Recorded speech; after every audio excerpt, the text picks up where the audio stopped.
अगली खबर की बात याद होगा, अभी हाल फिलहाल में आपको एक खबर मिली होगी, आपने वर्ल्ड नाउ में देखी होगी कि अमेरिका खामेनेई और उनके बेटे मोज्तबा खामेनेई के असैसिनेशन की तैयारी कर रहा है।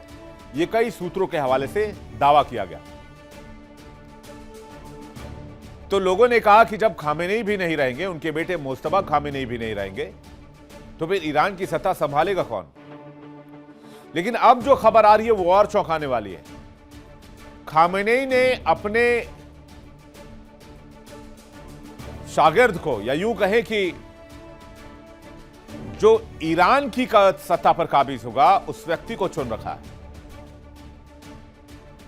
आइए जानते हैं पूरी कहानी। खामेनेई ने झुकने से साफ इनकार किया हुआ है। ईरान के सुप्रीम लीडर हर तरह के हालात के लिए तैयार हैं। वो जानते हैं आज नहीं तो कल ईरान को एक नया लीडर चाहिए होगा। उनके बाद कोई एक ऐसा व्यक्ति जो ईरान तेहरान आईआरजीसी को संभाल सके। मीडिया रिपोर्ट्स के मुताबिक खामेनेई को पता है कि अमेरिका और इजराइल मिलकर एक सीक्रेट प्लान बना रहे हैं, जिससे कि खामेनेई और उनके बेटे मोज्तबा खामेनेई को रास्ते से हटा दिया जाए। तभी अमेरिका जीत पाएगा, वरना अमेरिका ईरान के अंदर दाखिल भी नहीं हो सकता। खामेनेई निशाने पर हैं और खामेनेई के बेटे मोज्तबा खामेनेई भी निशाने पर हैं। इसलिए खामेनेई का जो सक्सेसर है वो कोई उनका बेटा नहीं है, एक ऐसा व्यक्ति, एक ऐसा साथी जो खामेनेई के इशारे पर पूरे मिडिल ईस्ट को फूंक सकता है। दावा यह भी किया जा रहा है कि इस शख्स को खामेनेई ने अपने मिलिट्री पावर अभी से ट्रांसफर कर दिए हैं। यानी आर्मी के जितने बड़े फैसले होते हैं वो यही व्यक्ति करता है। दुनिया की सबसे पावरफुल आर्मी का फायदा उठाते हुए अमेरिका ने ईरान के खिलाफ कई तरह के प्लान बना लिए। मीडिया रिपोर्ट्स के मुताबिक जिसमें यह भी दावा किया जा रहा है कि खामेनेई की हत्या की जा सकती है। तो वहीं ईरान के सुप्रीम लीडर ने ठान लिया है कि वो किसी कीमत पर झुकेंगे नहीं। दावा किया जा रहा है कि खामेनेई अपनी हत्या की सिचुएशन के लिए भी तैयार है। उन्होंने एक सीक्रेट प्लान बनाया जिसमें अपनी गद्दी के वारिसों की लिस्ट बनाई।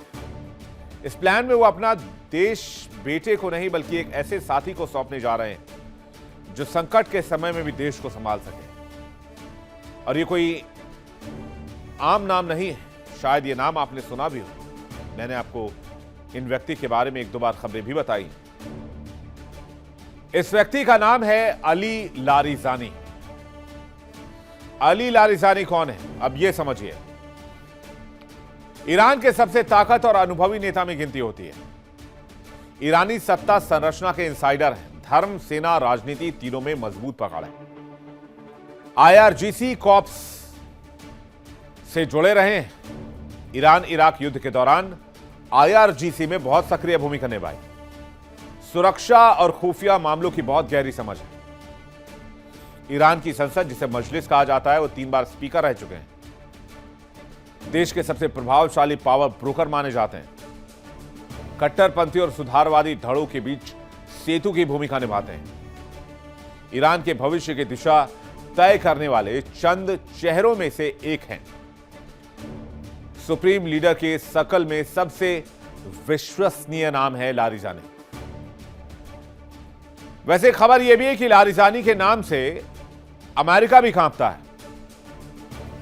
क्योंकि लारिजानी बहुत सुलझे हुए और बहुत गहरे नेता हैं जिनकी रणनीति कभी फेल नहीं होती। इंटरनेशनल मीडिया ने एक रिपोर्ट में दावा किया कि ईरान के सुप्रीम लीडर अयतुल्ला अली खामेनेई अपने करीबियों को सख्त निर्देश दिए हैं कि अगर अमेरिका या इजरायली हमले में उनकी मौत हो जाती है तो देश को कैसे चलाया जाए। खामेनेई अपने सबसे पुराने और भरोसेमंद वफादार अली लारिजानी को सरकार की कामकाज की जिम्मेदारी सौंप दी है। ईरान में सुप्रीम लीडर बनना सिर्फ सत्ता नहीं है, यह सत्ता और धर्म के बीच संतुलन का सवाल है। संविधान साफ कहता है जो शख्स मजहबी दर्जा नहीं रखता वो इस कुर्सी के करीब भी नहीं जा सकता है। यही वजह है कि सत्ता के केंद्र में मौजूद ये चेहरा चाहे जितना ताकतवर हो, उत्तराधिकारी नहीं बन सकता।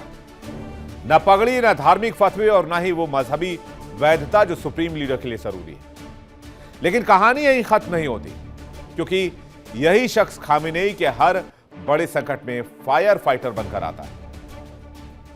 आंतरिक विरोध हो, सत्ता के भीतर असंतोष हो, संघर्ष हो या अंतर्राष्ट्रीय दबाव, हर बार यही नाम सिस्टम को संभालने के लिए आगे बढ़ता है। ईरान में सत्ता कोई कुर्सी नहीं है, किलेबंदी है, और इस किले की चाबी succession plan, supreme leader Ali Khamenei की उम्र और सेहत को लेकर अटकलें तेज है। और इसी के साथ एक्टिव हो चुका है ईरान का मल्टी लेयर पावर मैकेनिज्म। क्या है यह पावर मैकेनिज्म? इसे लेयर 1 जो है वो धार्मिक सत्ता है। कागजों में फैसला असेंबली ऑफ एक्सपर्ट्स को करना है, लेकिन हकीकत नाम वही आगे बढ़ेगा जिसे सिस्टम पहले से सेफ मान चुका है। लेयर 2 असली पावर सेंटर, बिना वर्दी की सरकार। ईरान की राजनीति में सबसे भारी नाम इस्लामिक रिवॉल्यूशनरी गार्ड कॉर्प्स, तेल से लेकर मिसाइल तक, राजनीति से लेकर विदेश नीति तक, IRGC की हरी झंडी के बिना कोई वारिस नहीं चुना जा सकता। लेयर 3 बैकअप उम्मीदवार प्लान, प्लान ABC। एक नाम नहीं, लंबी लिस्ट तैयार है। कट्टरपंथी मौलवी, सिस्टम लॉयर्स, जज, दिवंगत राष्ट्रपति इब्राहिम रईस जैसे चेहरे जो एक समय में टॉप दावेदार माने जा रहे थे। मतलब साफ है, एक गिरा तो दूसरा तैयार। स्ट्रैटेजी यह है कि कोई अचानक सत्ता खाली ना कर पाए, सड़क पर बगावत ना हो, पश्चिम को कोई सरप्राइज ना मिले। यानी ईरान बदलाव चाहता है, लेकिन कंट्रोल्ड बदलाव।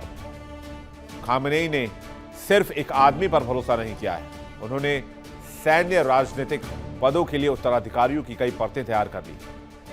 क्योंकि अगर खामेनेई किसी हमले में मारे जाते हैं, उनसे संपर्क कट जाता है, तो इस फैसले से या इस हमले से ईरान की कामकाज पर कोई असर ना हो, ईरान के पलटवार पर कोई इंपैक्ट ना आए।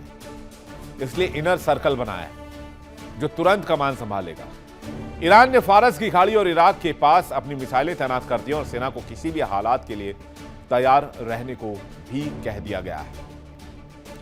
और अगला नाम अली लारिजानी का बताया जा रहा है, जो खामेनेई जितने ही पावरफुल माने जाते हैं देश के अंदर। देखिए इंडिया डेली 24/7 अब आपके स्मार्ट टीवी पर। इंडिया डेली मौजूद है सभी डिजिटल प्लेटफॉर्म पर लाइव और लगातार। इंडिया डेली 24/7 हर दिन राष्ट्र को समर्पित।